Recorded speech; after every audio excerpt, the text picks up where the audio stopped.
ಶೂರ, ಧೀರ, ಸಾಹಸಿ.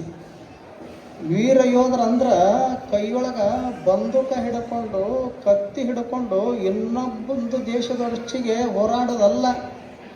ಒಳ ಅರ್ಥ ಹಿಂಗದಲ್ಲ, ಮರಣದ ಜೊತೆಗೆ ಹೋರಾಟ ಮಾಡೋರು, ತಮ್ಮ ಮರಣದ ಜೊತೆಗೆ ಹೋರಾಟ ಮಾಡೋರು. ನಾನು ಬದುಕಬೇಕು, ಇನ್ನೊಂದು ದೇಶವನ್ನ ನಾಶಗೊಳಿಸಬೇಕು.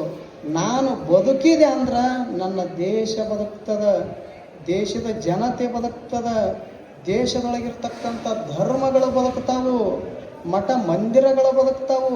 ಅದಕ್ಕೆ ನಾನು ಬದುಕಬೇಕು, ಎದುರಾಳಿಗಳನ್ನ ಸಂಹಾರ ಮಾಡಬೇಕಂತ ತಿಳ್ಕೊಂಡು ಪ್ರತಿಯೊಬ್ಬ ವೀರ ಯೋಧ ಏನು ಮಾಡ್ತಾನ, ಮರಣದ ಜೊತೆಗೆ ಹೋರಾಟ ಮಾಡ್ತಾನ.